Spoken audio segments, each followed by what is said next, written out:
Hello students, welcome back.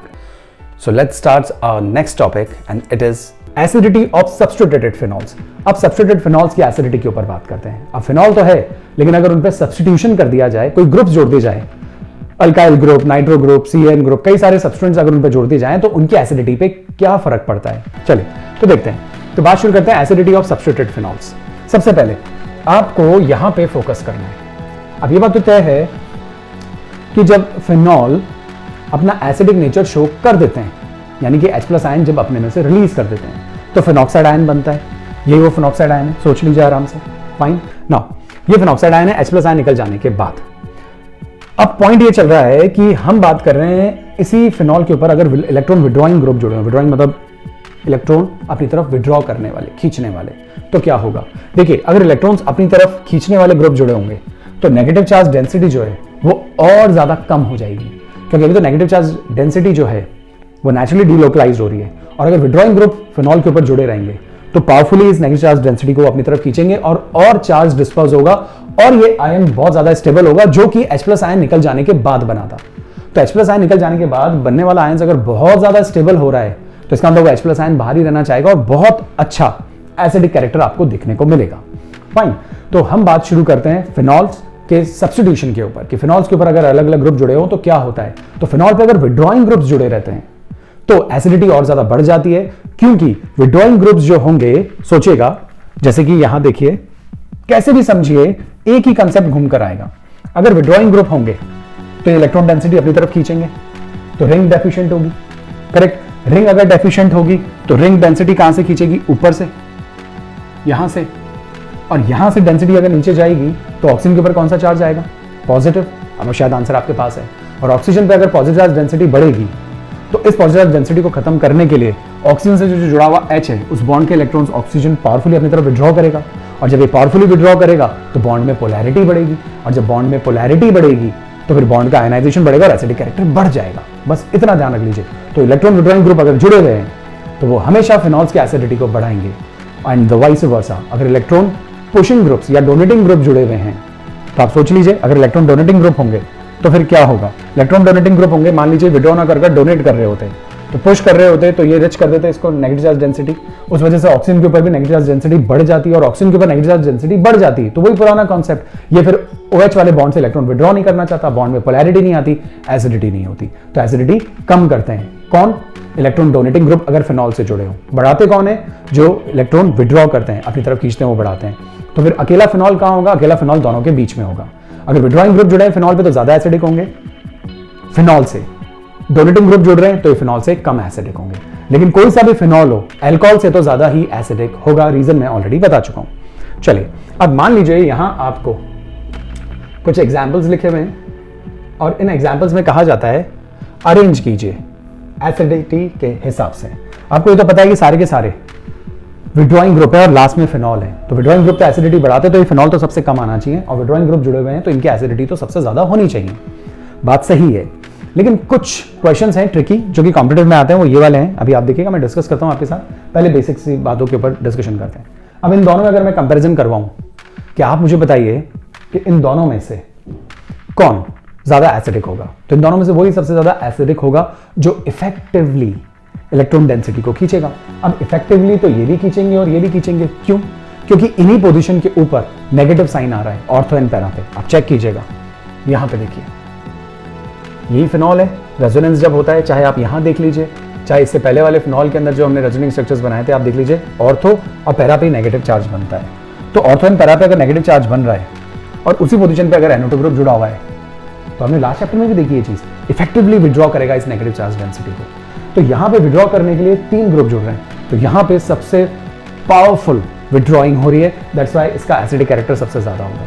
जुड़े तो ये भी ऑर्थो एंड पैरा पे हैं, लेकिन यहाँ पे 3 ग्रुप हैं, दोनों ऑर्थो पैरा पे हैं, यहाँ पे एक ऑर्थो और एक पैरा पे है. तो यहाँ पे उतना पावरफुल विड्रॉइंग नहीं होगी. दैट्स व्हाई इसकी एसिडिटी इससे कम होगी. इसकी और कम होगी क्योंकि विड्रॉ तो करेगा लेकिन पीछे है. करेक्ट. पीछे क्यों है? क्योंकि एक ही ग्रुप जुड़ा हुआ है. यहाँ 3 है, यहाँ 2 है, यहाँ 1 है. ये बोर्ड का क्वेश्चन है जो कि देख के आप पहचान जाएंगे. अब मैं आपसे कहता हूं ये भी 1 है, ये भी 1 है और ये भी 1 है. ये भी आप पहचान गए क्योंकि इसमें कोई ग्रुप नहीं है। अब इन तीनों में कंपैरिजन करवा लिया जाता है। ये क्वेश्चन कॉम्पिटिटिव एग्जाम में आ भी चुका है, एनसीईआरटी में सिर्फ इसकी वैल्यू दी हुई है, इसको समझाया नहीं है, मैं एक्सप्लेनेशन देता हूं आपको, आप कोशिश कीजिए समझने की, फाइन। और कॉम्पिटिटिव में आगे के क्वेश्चंस भी आप इस कॉन्सेप्ट से कर सकते हैं। देखिए अब ये तीनों ग्रुप हैं, अब डाउट क्या आता है, डाउट ये आता है NO2 तो विड्रॉ करता है, अब विड्रॉ करने वाले तो एसिडिटी को बढ़ाते हैं, लेकिन तीनों में एक एक NO2 है, अब क्या करें, तो जो इफेक्टिवली विड्रॉ करेगा, करेक्ट, उसी की एसिडिटी सबसे ज्यादा होगी। तो अब इन तीनों में ये बात तो आपको समझ में अच्छे से आ गई होगी कि मेटा वाला इन तीनों में सबसे पीछे होगा, क्योंकि मेटा पोजीशन पे जुड़ा हुआ NO2 इफेक्टिवली विड्रॉइंग नहीं कर सकता, क्योंकि उस पोजीशन पे रेजोनेंस, अभी आपने देखा उस पोजीशन पे नेगेटिव चार्ज डेंसिटी नहीं आई थी, एक नेगेटिव चार्ज डेंसिटी जहां आ रही है वहीं पे NO2 ग्रुप जुड़ा रहेगा, तो वो पावरफुली विड्रॉ कर सकता है, राइट। दैट्स व्हाई मेटा तो इन तीनों में सबसे वीकर एसिड हो गया, क्योंकि विड्रॉइंग है लेकिन उतनी इफेक्टिव नहीं है। अब बात करते हैं इन दोनों में इफेक्टिव विड्रॉइंग कौन करेगा। अब इन दोनों में इफेक्टिव विड्रॉइंग वो करेगा जो इस O के ज्यादा नजदीक होगा। अब O के ज्यादा नजदीक NO2 है या ये वाला NO2 है, भाई वो वाला NO2 है, वो ज्यादा नजदीक है, और माइनस आई इफेक्ट जो होता है, विड्रॉइंग पावर जो होती है वो डिस्टेंस पे डिपेंड करती है, कितना आप दूर जाते हैं वो वीकर हो जाता है। तो ये पास में है, तो इसकी विड्रॉइंग जो है वो काफी स्ट्रॉन्गर होगी as compare to the para, क्योंकि विड्रॉ करने वाली जो टेंडेंसी है वो एक तरह से माइनस आई इफेक्ट है, और माइनस आई इफेक्ट इसका इंपैक्ट यहां तक आने में थोड़ा सा वीक हो जाएगा as compare to this one, fine. तो इसका माइनस आई ज्यादा प्रोमिनेंट है, नो डाउट, क्योंकि नियरर है, दैट्स व्हाई इसकी एसिडिटी ज्यादा होनी चाहिए थी इसके मुकाबले, लेकिन ये पीछे और ये आगे है। फिर ऐसा क्यों?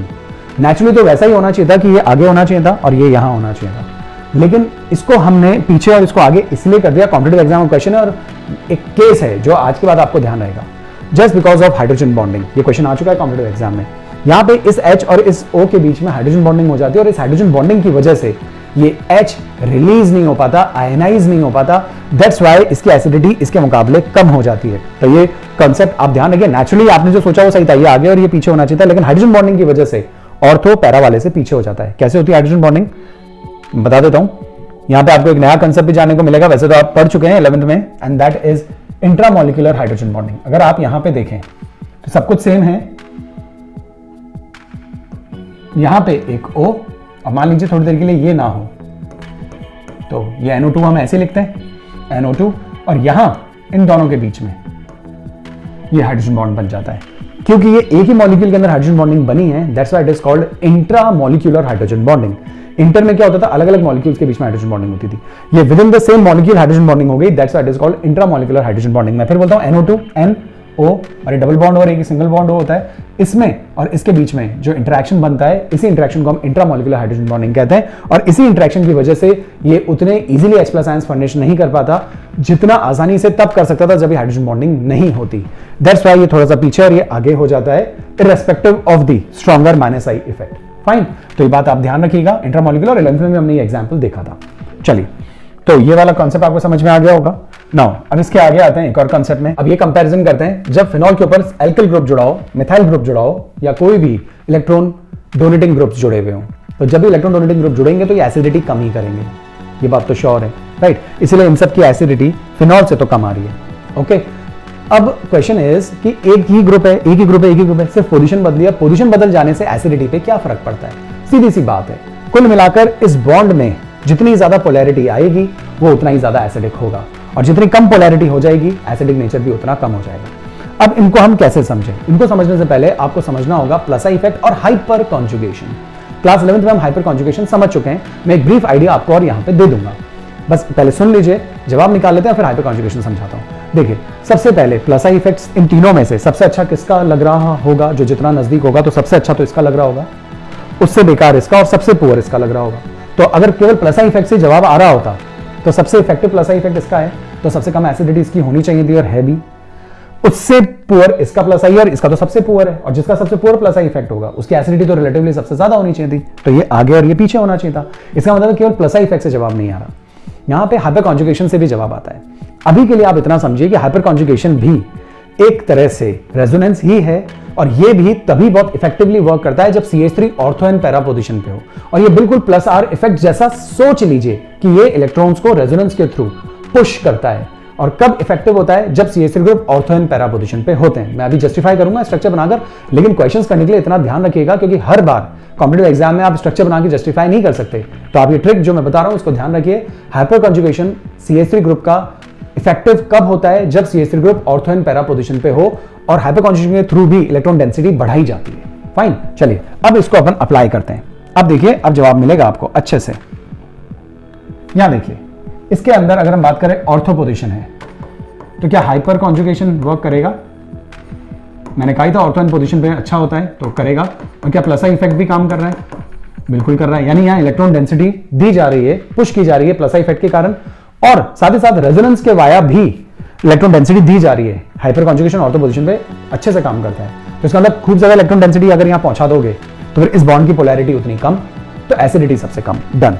अब यहां पे बात करें तो क्या यहां प्लस आई इफेक्ट है? हाइपर कॉन्जुगेशन है, पैरा पोजीशन है, तो हाइपर कॉन्जुगेशन है, बिल्कुल है। और प्लस आई इफेक्ट है, बिल्कुल है, लेकिन पुअर प्लस आई इफेक्ट है। प्लस आई इफेक्ट काफी वीकर है।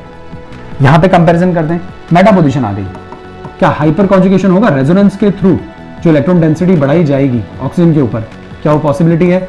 बिल्कुल नहीं है, मेटा पोजीशन से नहीं हो सकता ये, ठीक है। ऑर्थो एंड पैरा पे ही हाइपर कॉन्जुगेशन इफेक्टिवली वर्क करेगा। क्या प्लस आई इफेक्ट है? हाँ, ओके प्लस आई इफेक्ट है। तो अब इसके अंदर तो दोनों ही इलेक्ट्रॉन डेंसिटी बढ़ाने वाले ग्रुप या इफेक्ट काम कर रहे हैं, सबसे कम हो गई। अब इन दोनों में यदि हम बात करें तो इसमें प्लस आई इफेक्ट थोड़ा पुअर है, इसमें थोड़ा सा स्ट्रॉन्गर है क्योंकि ज्यादा नजदीक है, लेकिन इसमें हाइपर कॉन्जुगेशन तो है ही नहीं। रेजोनेंस के वाया जो इलेक्ट्रॉन डेंसिटी बढ़ाई जाएगी ऑक्सीजन के ऊपर, वो इफेक्ट गायब है।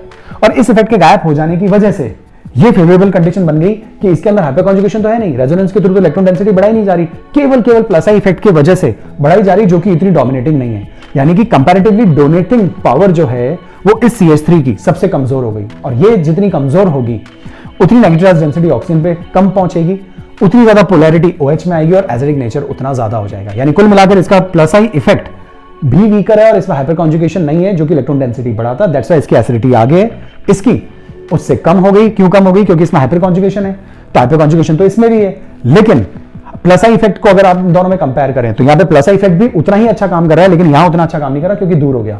तो इन दोनों में अगर आप जवाब दे तो हाइपर कॉन्जुगेशन से जवाब नहीं आ सकता, क्योंकि दोनों में सेम काम करता है हाइपर कॉन्जुगेशन।